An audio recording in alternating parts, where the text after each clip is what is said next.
Olá turma, como estão? Tudo bem? Estamos aqui, vamos dar sequência à nossa disciplina Contabilidade Atuarial. Vamos recapitular um pouquinho até onde nós conseguimos evoluir. Nós contamos toda a história do surgimento do programa de previdência social no mundo, a Seguridade Social no mundo, passamos lá por Otto von Bismarck, a Lei dos Pobres, conseguimos chegar na América, no Brasil. Depois contamos toda a evolução de como está constituído o sistema previdenciário brasileiro, como está aquela árvore dentro do governo federal, como funciona a dinâmica da Previc, das entidades abertas de previdência complementar, EAPC, das entidades fechadas de previdência complementar, EFPC, os fundos de pensão. Conseguimos ainda evoluir e contar como estão dentro dos planos de previdência o que é benefício definido, contribuição definida, contribuição variável. Conseguimos evoluir ainda como se compõe, qual é a essência, a finalidade de se constituir, de se contratar um plano de previdência complementar. E finalmente conseguimos chegar até a parte conceitual do que vem a ser cálculo atuarial, contabilidade atuarial, matemática atuarial, quando naquele momento, em alguns insights em sala de aula, nós brincamos que a contabilidade atuarial está para fazer esses cálculos atuariais, probabilidade de trazer valores do futuro para o presente, ou o contrário, do presente para o futuro. E em alguns momentos em sala de aula nós brincamos que o estudo da atuária é mitigar riscos, diminuir a probabilidade de um evento negativo acontecer. Até porque não existe risco zero. O que nós podemos é minimizar a probabilidade desse efeito de alguma situação indesejada acontecer. Por exemplo, eu, você, qualquer um de nós, podemos, ao sair de nossas casas, de nossos trabalhos, sermos assaltados. Isso é possível. Eu consigo evitar o assalto? Certamente não. Mas eu posso diminuir a probabilidade de ser assaltado. Por exemplo, sair com um grupo maior, evitar estacionar o carro em um lugar a ermo, evitar andar desatento com o celular na mão na rua. Ou seja, eu estou minimizando a probabilidade desse evento ruim acontecer. A mesma situação, eu não posso evitar que eu sofra um acidente de automóvel ou que meu carro sofra um acidente, que aconteça uma fatalidade na minha casa. Eu não tenho como evitar isso, mas eu tenho como ter meios de evitar em que, se isso acontecer, os efeitos negativos sejam menores. Por isso eu contrato um seguro de automóvel, eu contrato um seguro residencial para mitigar, para minimizar o efeito negativo desses eventos indesejados. Então, a atuária, o cálculo atuarial está aí para nós trabalharmos essa questão de mitigar riscos, probabilidades de eventos incertos, indesejados, inesperados acontecerem.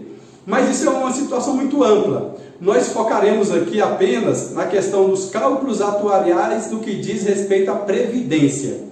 E naquele momento, na brincadeira, eu falava assim: nós vamos estudar sempre a probabilidade de morrer. E não por acaso nós suspendemos a aula quando apareceu o coronavírus. Agora tem muita gente com medo de morrer com a Covid-19.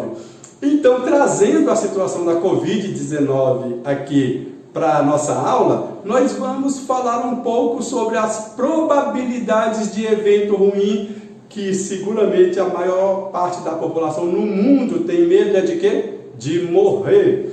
Mas ninguém consegue impedir de morrer. O que consegue é criar formas e meios para abreviar essa morte, ou seja, uma alimentação mais saudável, o hábito de atividade física, cuidados com a bebida, com o fumo, com o tipo de alimentação, os horários de dormir, os estresses que a vida às vezes nos proporciona indesejadamente. Então vale a pena fazer uma terapia, vale a pena fazer umas acupunturas, vale a pena fazer algumas atividades de forma que a vida fique mais leve, não para evitar a morte, e sim para evitar que ela chegue no menor tempo em relação àquilo que a gente tem como expectativa de vida, de um futuro para os nossos filhos, netos, seja lá o que for. Beleza? Então a contabilidade atuarial está para isso. Turma, acompanha aqui comigo na tela,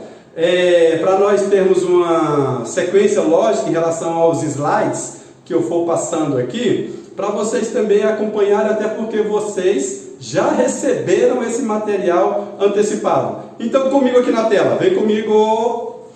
Olha só, a contabilidade atuarial está aí, ambos buscando aí uma boia para sobreviver. Esse material, esses slides, a apostila que eu disponibilizei para vocês, ela foi desenvolvida em conjunto com o meu amigo professor Dr. Ronaldo Santos Silva, tá? Que é o mestre, o doutor dessa questão. Eu apenas sou um aprendiz dele, e nisso nós estamos desenvolvendo esse material, estamos construindo gradativamente, porque queremos em no máximo ano publicar o livro de contabilidade atuarial de nossa autoria, para podermos contribuir com o desenvolvimento de vocês, da sociedade, do país, para todos aqueles que buscarem esses estudos. Continuando comigo aqui na tela, olha só, lê aqui para acompanhar. Conhecendo e compreendendo como se formou, como se aplica a matemática atuarial dentro do sistema de previdência social. Portanto, dentro do sistema de previdência social. A atuária, ela é enorme, é gigante. Então nós não vamos fazer cálculos atuários para sinistros de automóveis, por exemplo, seguros de responsabilidade civil, seguros residenciais. Embora tenhamos meios e condições, a nossa disciplina nesse caso, ela focou, direcionou ao cálculo atuarial dentro do sistema de previdência social. Mas em algum outro momento, em alguma outra oportunidade, nós poderemos discutir esses outros tipos de cálculos atuariais para essas outras áreas que circundam dentro da cadeia de valor, da cadeia de serviços. Estaremos à disposição e quem sabe a gente coloca aí um curso desses no ar. Voltando aqui para o nosso slide, olha só, atuária é a ciência que avalia riscos, mitigar riscos, ligados ao cálculo de seguros, de pessoas e patrimônio, preservar, manter essa seguridade. E aí, um pouquinho de história aqui para vocês, só para a gente entender a evolução da ciência atuarial. Ela surgiu lá nos anos 753 a 510 antes de Cristo. Lá no Império Romano já haviam os primeiros estudos das primeiras estatísticas populacionais. Era importante saber naquele momento o número de habitantes, e o precursor disso aí foi o Domitius Ulpianus. Ele é considerado o primeiro atuário do mundo. Nenhum de vocês era nascido nessa época, eu tenho certeza, tá? Eu também não era, mas podemos buscar essas fontes de informação. Lá pelo século XVII foi desenvolvida a primeira probabilidade. Tempos depois, na Inglaterra com a Holanda, começou-se a ter os cálculos de pensões vitalícias, em função de alguns trabalhadores que exerciam funções de risco, como estradas de ferro, como mineração. Então o risco à vida era muito grande. Então começou-se a fazer estudos lá na Inglaterra e na Holanda, pensando nessas pensões vitalícias. Isso foi lá no ano 1693, por Edmund Halley. Edmund Halley criou a Breslow Table, a primeira tábua para fazer cálculos atuariais. A geração Coca-Cola, talvez a geração Pichula não, mas a geração Coca-Cola seguramente já ouviu, já estudou falar sobre o cometa Halley. O cometa Halley recebe o nome de cometa Halley porque foi o Edmund Halley que estudou aquele evento de quanto em quanto tempo, de quantos em quantos períodos ele passava aqui na órbita da nossa Terra.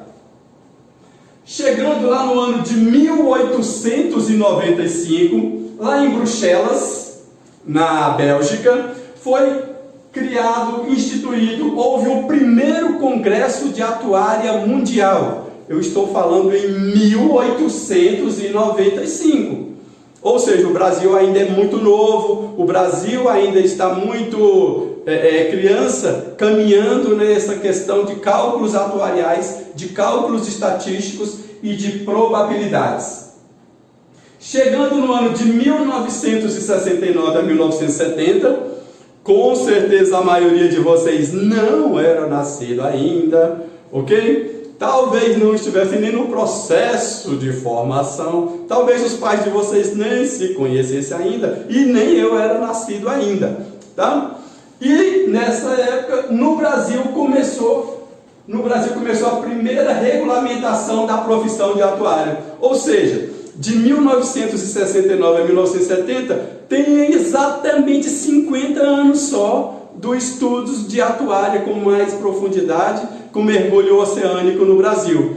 E por que isso aqui foi no ano de 1969 até o ano de 1970? Porque no ano de 1971, no dia 18 de fevereiro, às 8h20 da manhã, eu nasci.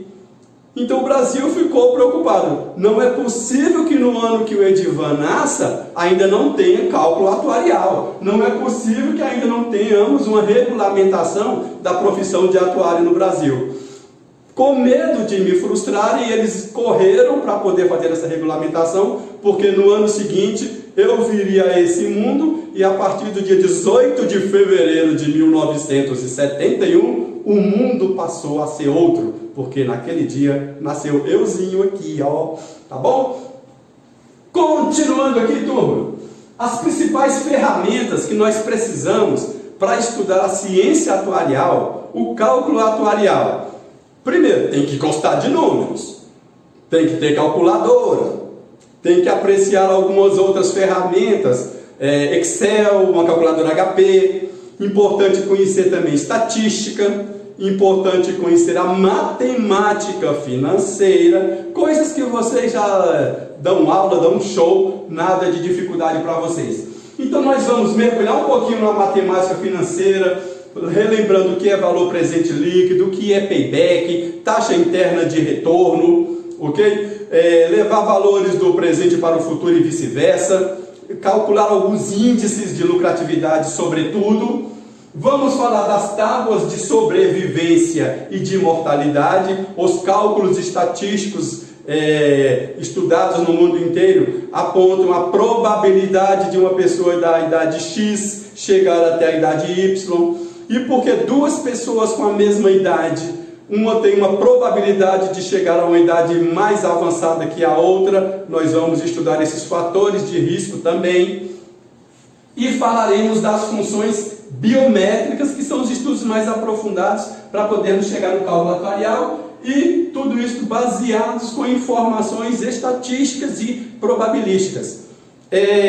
Nós mostramos que dentro da ciência atuarial existe a questão da base cadastral, a base atuarial e a base estatística.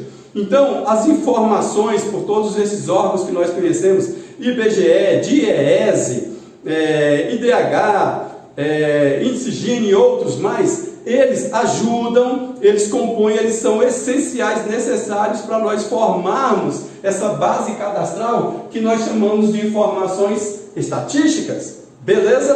Tranquilo? Chupeta?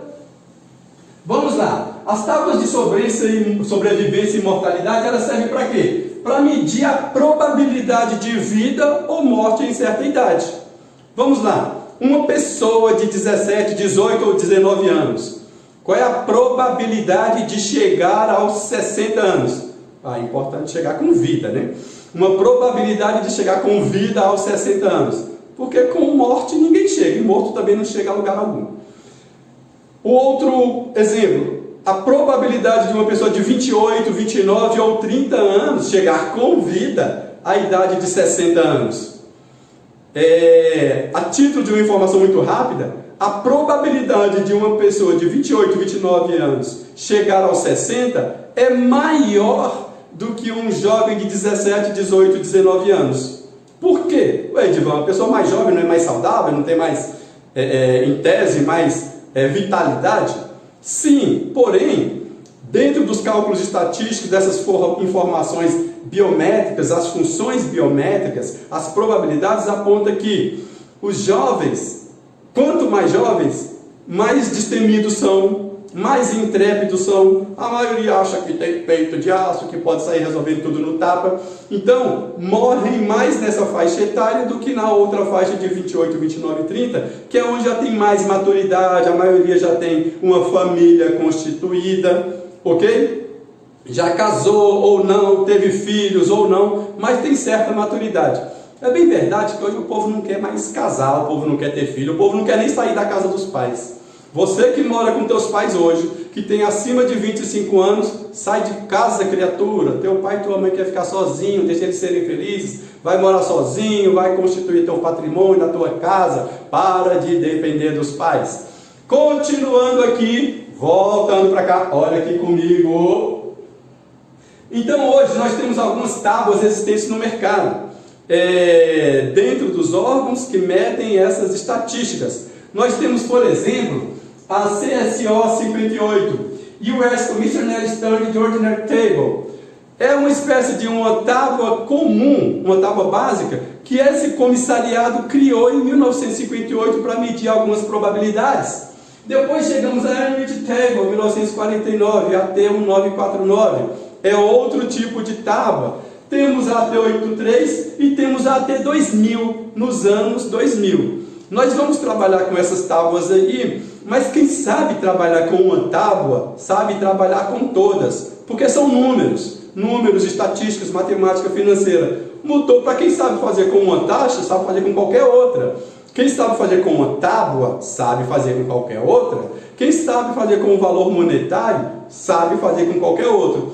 Então nós vamos trabalhar com uma tábua específica, mas mais adiante nós veremos qual, para facilitar o entendimento, a dinâmica, para que você seja um excelente contador, um excelente atuário, aproveitando que o Brasil, por exemplo, recentemente teve a reforma trabalhista aprovada, a reforma da Previdência aprovada. Naturalmente precisarão no mercado, ou precisaremos, de pessoas que dominem esse cálculo atuarial. Porque agora, naturalmente, vai se contratar VGBL, PGBL, planos de previdência, outros tipos de benefícios para mitigar esse tipo de risco ou um infortúnio.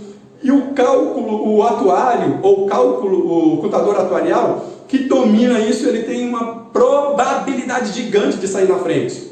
E você agora que está tendo essa oportunidade de ter contato com esse tipo de cálculo, com esse tipo de conteúdo, esse tipo de assunto, aproveita, alavanca a tua carreira, porque é o momento para lá na frente você se destacar em relação aos demais. Continuando aqui, olha só, nós temos a título de ilustração, apenas ilustrativo, alguns números, tá? Para nós mostrarmos como funciona uma table unit, uma tábua, uma tabela, uma tábua de probabilidade e estatísticas de vida ou morte. Onde essa tábua, tá? Ela tem essas características aqui. Vamos lá, estão vendo aí comigo? Estão.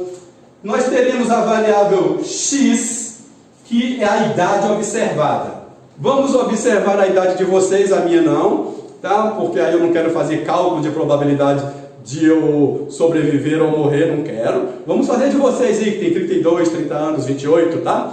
Deixa o velhinho aqui mais tranquilo.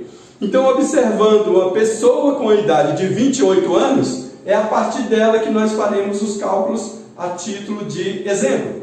Então, essa é a nossa variável x. Depois temos a variável Lx, que é o número de vivos, o L de live, número de vivos na idade X, ou seja, a pessoa de 28 anos de idade, em uma região geográfica, em um determinado bairro, em um determinado estado, país, nação, não sei, quantas pessoas estavam vivas aos 28 anos no ano de 2019. Se todos sobreviveram, no ano 2020, o mesmo número de vivos que estavam no ano de 2019 aos 28 anos, estarão agora vivos no ano de 2020 aos 29 anos. Como nesse meio tempo, algum desses aí podem ter tido uma baixa de estoque na Terra, para aumentar o estoque celeste, porque quem estava vivo aos 28 anos de idade, no ano 2019, e não está agora aos 29 no ano 2020, significa que houve uma baixa de estoque na Terra e aumentou o estoque celeste. É importante que quando baixa o estoque na Terra, aumente o estoque celeste. Porque se baixou na Terra e não aumentou o estoque celeste, só tem duas possibilidades. Ou foi lá para baixo ou está indo no purgatório. Portanto, ou está vivo ou está morto, não tem meio termo. Mas professor, e se a pessoa estiver ainda aí em coma? Criatura, está viva ainda, tá bom? Ou está vivo ou está morto. Não tem outra possibilidade de estar numa terceira vida. É essa comparação que indica essa variável LX. Número de vivos na idade X. Existe ainda o P e o Q. No mundo globalizado, no estudo de estatística e probabilidade, toda variável PX indica uma variável positiva. Toda variável QX, uma variável negativa. Como nós estamos falando de vida, o PX é uma probabilidade positiva, significa a probabilidade de uma pessoa de 28 anos de idade sobreviver a essa idade chegando aos 29. Uma probabilidade negativa, isso é universalmente convencionado. O que é uma probabilidade negativa? Qual é a probabilidade negativa em se falando de vida? É a morte. Qual é a probabilidade de uma pessoa de 28 anos de idade morrer antes dos 29? Então é uma probabilidade indesejada. Temos ainda o D, que é o número de mortos, onde o D vem de dead, walking dead. Número de mortos. Vamos imaginar que no ano 2019, um número baixo, só para facilitar o entendimento, no ano 2019, nós tínhamos 1000 pessoas com 28 anos de idade. Agora, no ano 2020, nós só temos 990 pessoas com 29 anos de idade. Se no ano passado eram 1000, agora é 990, significa que 10 baixou o estoque na Terra e aumentou o estoque celeste. Então, esse 10 é o número absoluto de mortos naquela idade. Beleza? Com base no número de mortos, o número de vivos, nós temos dos 1990 chegaram aos 29, então nós temos uma probabilidade grande de sobreviver. Dos 1010 morreram, temos uma probabilidade gigante de não chegar. E por que eu estou falando baixa de estoque na Terra e aumento de estoque celeste? Porque em cursos nós estudamos isso. Beleza? Já já voltaremos!